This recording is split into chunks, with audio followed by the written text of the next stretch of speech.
Kahit si Bongbong Marcos pang mag-utos sa akin ng mali, hindi ako susunod sa kanya kahit tanggalin niya akong pulis. Diba?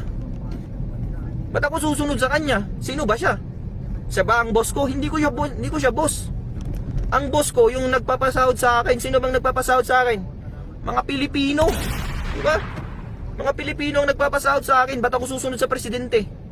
Ano ba siya? Presidente lang siya. Diba? Ako, pulis ako. Pwede ko siyang arestuhin pagka wala siya sa serbisyo.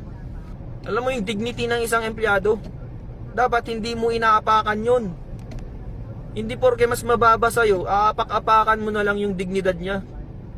Hindi po pwede yan kahit ikaw pa yung presidente ng Pilipinas. Kahit ikaw pa yung pinakamayamang tao sa buong mundo. Hindi mo pwedeng apak-apakan yung dignidad ko bilang tao, tandaan mo yan. Kahit sino ka pa. Diba? Kahit sino ka pang tao kang yan. Kung inapak-apakan mo yung dignidad ko, magkamatayan na tayo. Diba?